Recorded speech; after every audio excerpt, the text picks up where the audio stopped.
जय माता दी दोस्तों। नवरात्रि के दूसरे दिन में आप सभी का मेरे चैनल पे स्वागत है। और इस नवरात्रि के पावन अवसर पे मैं एक धार्मिक स्थल थावे वाली दुर्गा माँ की महिमा की कथा लेकर आई हूँ। तो आइए इस कथा को स्टार्ट करने से पहले कुछ जानकारी लेते हैं कि इस कथा में है क्या। थावे वाली मंदिर के पीछे एक सच्चे गरीब अछूत जाति के भक्त और एक अहंकारी घमंडी राजा की पौराणिक कथा का रहस्य छुपा है। तो आइए आज मैं आपको थावे वाली दुर्गा माँ की इस नवरात्रि के पावन अवसर पे कथा सुनाती हूँ। प्राचीन काल में हथुआ के राजा मनन सिंह थे।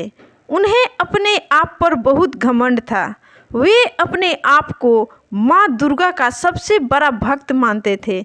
घमंड होने के कारण अपने सामने हुए किसी को भी माँ का भक्त नहीं मानते थे।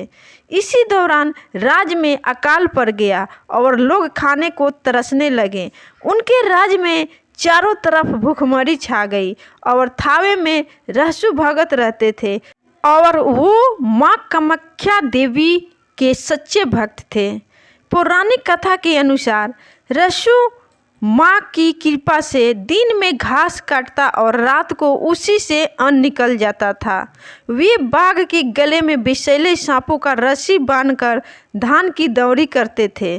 खेती बाड़ी से समय मिलते ही रहसु भगत देवी माँ की आराधना में लीन हो जाते थे, जिस कारण वहाँ के लोगों को अन्न मिलने लगा।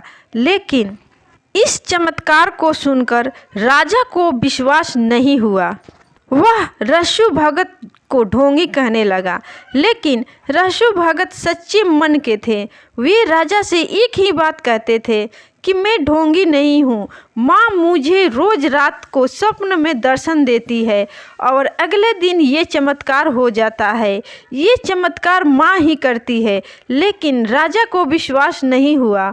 वो अहंकारी राजा बोलने लगा, माँ का भक्त तो मैं भी हूँ और माँ की पूजा पाठ मैं रोज करता हूँ, लेकिन आज तक माँ ने मुझे दर्शन नहीं दिया और तू ठहरा अछूत जाति के गरीब व्यक्ति और माँ तुझे दर्शन देती है।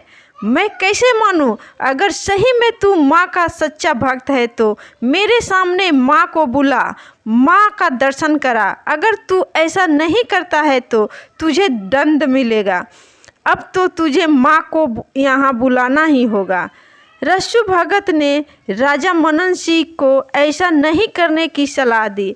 रहसु भगत ने कहा कि अगर ऐसा हुआ तो देवी माँ के आते ही यहाँ पे आंधी तूफान शुरू हो जाएगा और यहाँ की धरती फट जाएगी, सब कुछ तबाह हो जाएगा। लेकिन राजा मनन सिंह के जिद के कारण बार बार बोलने पे रहसु भगत ने देवी माँ की आराधना शुरू कर दी और रहसु भगत की आराधना से प्रसन्न होकर माँ कामाख्या से चलकर कोलकाता आकर रुकी।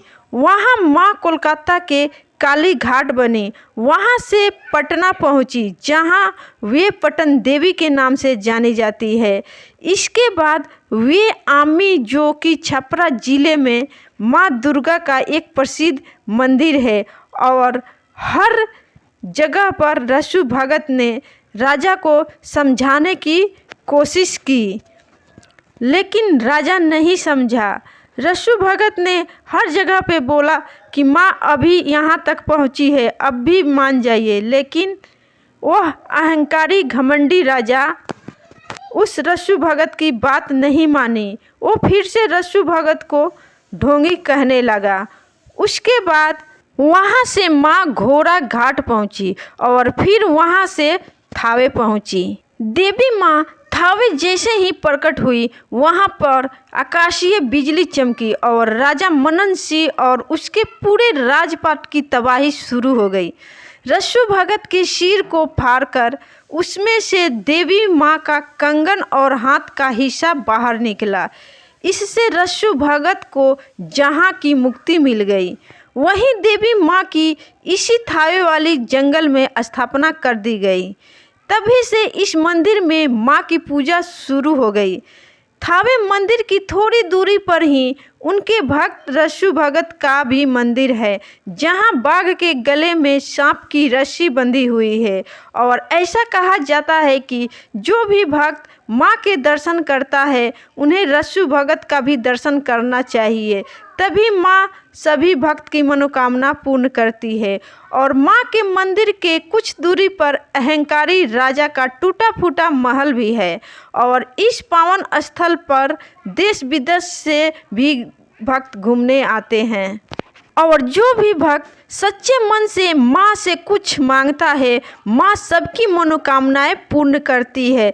तो बोलिए मेरे संग दोस्तों, थावे वाली दुर्गा मैया की जय।